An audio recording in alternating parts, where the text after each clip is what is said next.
focus on every single word. Tom, English, everyone.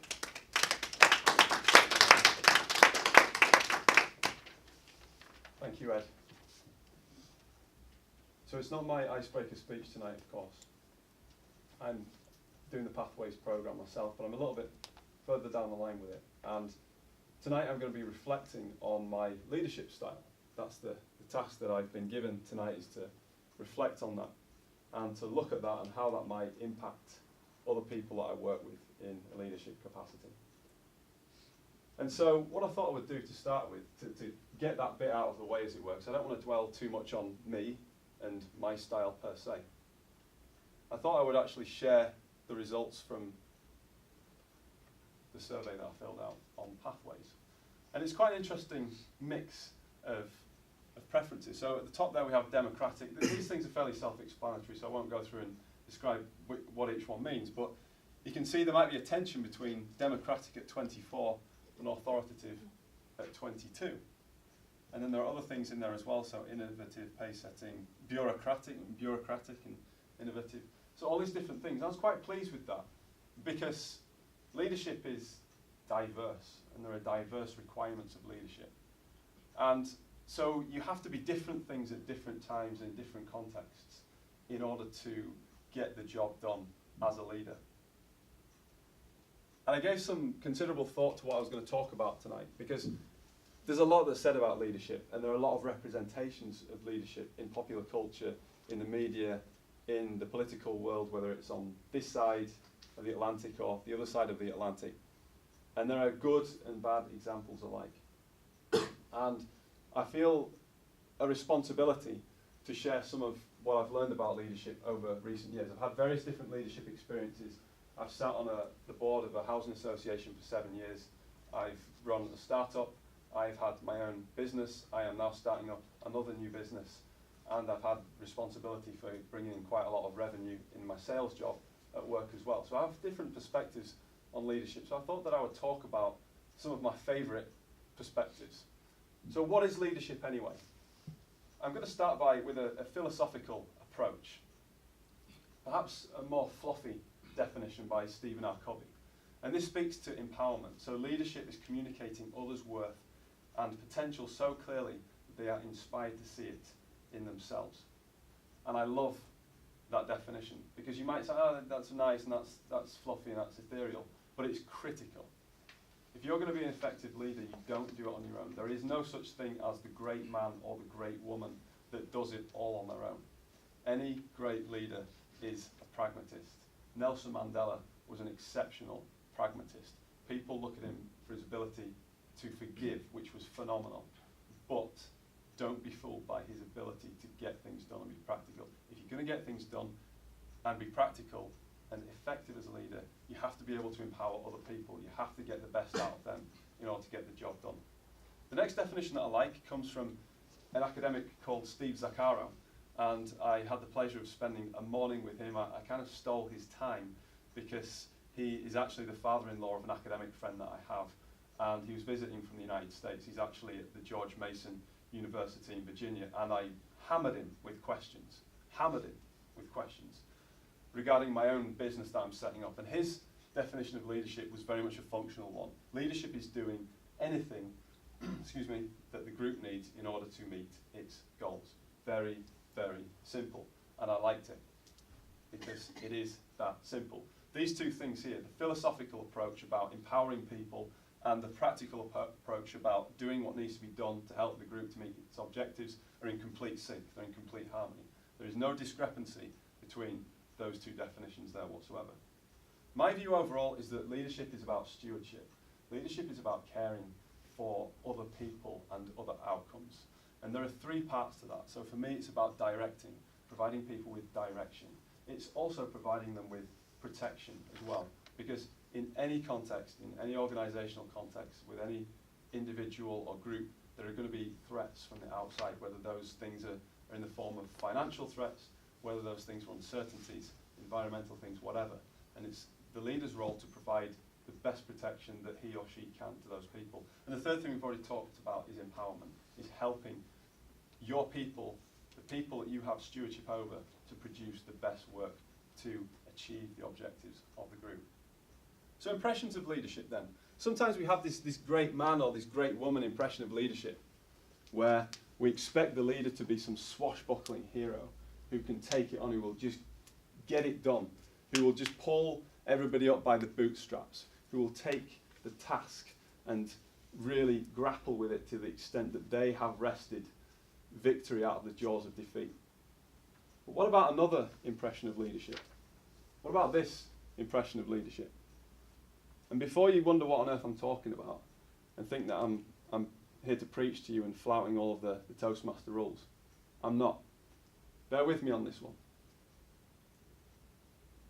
One of the finest books on leadership that I've ever read is a book called Leadership on the Line by Ron Heifetz and Marty Linsky of Harvard Kennedy School of Government. And Heifetz and Linsky in this book talk about the dangers of leadership. They're not talking about the glamour of leadership. They're not talking about the power, the status, the money. They're talking about the dangers of leadership and how very dangerous it is. And Heifetz gives one example in the book of how he was away. Heifetz is actually Jewish, and he was away from home. He was in Oxford at the time. And it was at the time of the Jewish New Year, Rosh Hashanah. And he was away, and he wanted to celebrate this in his own way. He wanted to meditate and find a quiet place. So he went into a church. And when he was sat in this church and he was meditating, he looked at an image of Christ. And he wanted to think and consider about what Christ was feeling in that situation. He was a man who's been put to death for his beliefs. And he wanted to empathize with that man and understand what he was feeling at that time. So he went outside and he laid down underneath an oak tree and he spread his arms out like that. And in meditation he asked Reb Jesus, Reb is teacher, what would you have me learn? What can you teach me from how you felt? How did you feel when you were on the cross? And the answer that came to him was that Jesus felt vulnerable. And Heifetz took that away and realized that's it. That's leadership. Leadership is about vulnerability. And we have a choice. In the leadership capacity, we have a choice. Are we going to remain open-hearted? Or are we going to become calloused? Are we going to become cynical? Are we going to become arrogant? Because those things might get us through the day. But what about tomorrow? Heifetz also reflected on the fact that when Jesus was on the cross, he asked God to forgive those who persecuted him. He remained open-hearted throughout that experience. And that is how the story of Jesus is able to influence so many people today, because of that openness. If he'd been vindictive or cynical or calloused, it would have been a different story. So what about the title of this speech then? Where does it come from? At the forefront of this picture is Marcelo Bielsa, who is the current head coach of Leeds United. In the background is Pep Guardiola, the head coach of Manchester City. Guardiola has already attained legendary status as a head coach. He had phenomenal success at both Barcelona and Bayern Munich football clubs. Before he took on the challenge at Barcelona, he visited Bielsa, whose nickname is El Loco, a man who has revolutionized the game in his own way. Guardiola, the legend has it, visited Bielsa in Rosario, in the countryside in Argentina. And they talked deep into the night. And Bielsa told Guardiola of the challenges of being a head coach. And he said, you're going to get stabbed in the back, you're going to get stabbed in the front, you're going to be attacked from all angles. It's really, really tough. And then he asked him the question, do you really like the blood that much? That's leadership. That's leadership. It's tough. It's inherently vulnerable. We put ourselves in vulnerable positions when we lead. The question is, are we going to do it at all? And are we going to do it with an open heart so that we can lead, not just for today, but also for tomorrow? Mr. Toastmaster.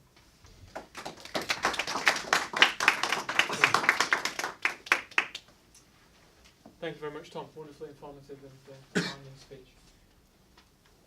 Could we have 1 more minute on the clock, please, Mr. Timekeeper, in which we provide some feedback for Tom's speech? Thank you. Use the next one. Use the first one.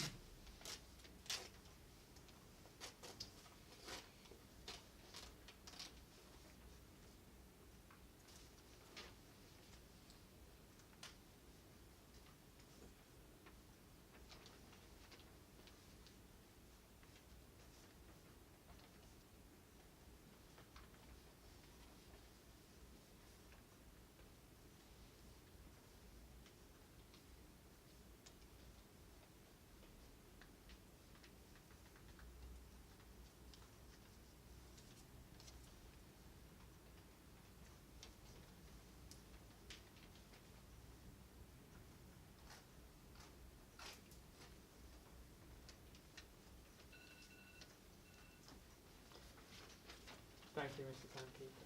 As mentioned earlier in the meeting, we have a vote to decide on the award for Best Speaker.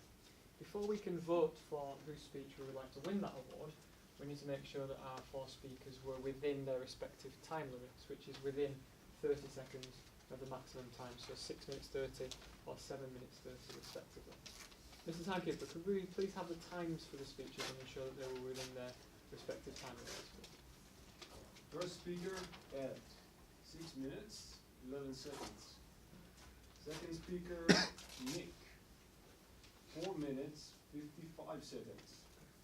Third speaker, Rina, 6 minutes, 13 seconds. And fourth speaker, Tom, 9 minutes, 50 seconds. Some way over time, Tom, I'm afraid. Wonderful speech, but over time, I'm afraid. In that case, our 3 icebreaker speeches are the ones that have qualified for the vote. So please would you vote for either Rina, Ed, or Nick, and we will come round and collect those votes. Thank you. The bottom, near the bottom, there's a best speaker. So if you write the name of the person on that. So we'll come round and collect that now and take it to back.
Wonderful. Thank you both for collecting those votes. Much appreciated. A couple of small things before the break that we would like to discuss. I recognise that there are people in the room this evening that are here for the first time or who are new to the club. We would simply invite you at this point of the meeting, should you feel that you are willing to do so, just to give us your name. Just let us know who you are so that during the break we can come and say hello and answer any questions that you have. If you wish to extend that slightly and give us a little bit of background as to why you're here and what brought you this evening, that is fine. But if you'd just like to give us a wave and say, hello, I'm so-and-so, that is absolutely fine. So I'm going to kind of go this direction across the room and just look at anybody that's unfamiliar. And if anybody would like to just let us know their name and what brought you. So we'll start with the young man here, please. Hi, I'm Chris. I had a fear of public speaking in school, and I've just avoided it since then. And I think it's time that I stood up and tried to confront it. I think this is the right place to do it. Well, the pleasure to meet you, Chris, and the man next to you, please. Thank you. Me? Well, I came last week. But Okay, I wasn't here last week, so Well, my name's Bilal. I've avoided public speaking quite a lot, but since I work in IT, I realised that progressing my career, I have to get good at public speaking because I have to attend conferences and events and actually talk about topics. So I thought I've been on the fence about this for a while, but I'm going to go all in. And that's why I'm here. Great, welcome Bilal, thank you. And Richard? Hello, I'm Gary. This is my second time here. Bilal dragged me, but he's full of good ideas. I came here initially to learn to present things from a security perspective because I work in IT. So I'd like to pick up more hints and tips, be better, be able to communicate better with people and offer better perspectives. Welcome Gary, thank you very much. And behind you? My name is Mohammed. Nice to meet you, pleasure. Thank you. We'll come across this side, Yeah. please. Thank you. My name is Shaida Sherwani. I'm Honourable MOV 2.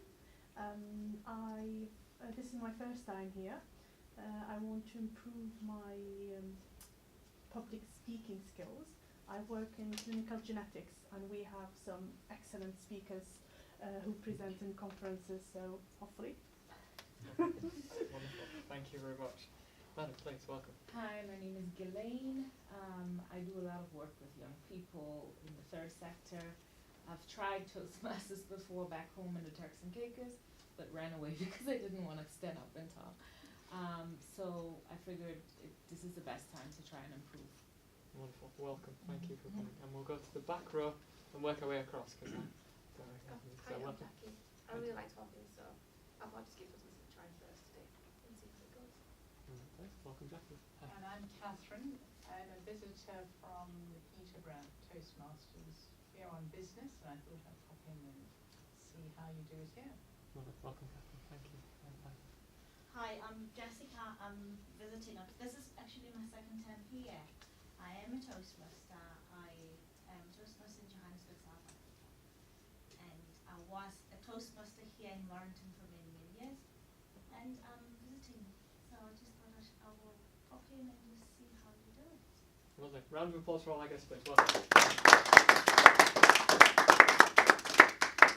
Members, please speak to guests during the break. Guests, likewise, if you have any questions, we don't bite sometimes. Please do come and talk to us. Absolutely fine. We would love to hear from you, and if you have any questions, do please ask us. A couple of things more before the break. In the second half, we have table topics, and in order to understand what they are, and so that you know whether or not to sign up during the break, our table topics master will just briefly introduce what table topics is and how you can get involved. Megan, thank you. Hello again. Table topics, for those of you who are new to Toastmasters or unfamiliar with what it is, it's quite different to what we've seen in the first half of the meeting. So far we've seen a series of people who prepared their speeches, who spent weeks perhaps building up to what they're going to say, whereas table topics is impromptu speaking, which sounds terrifying, but trust me, it's great fun. How it all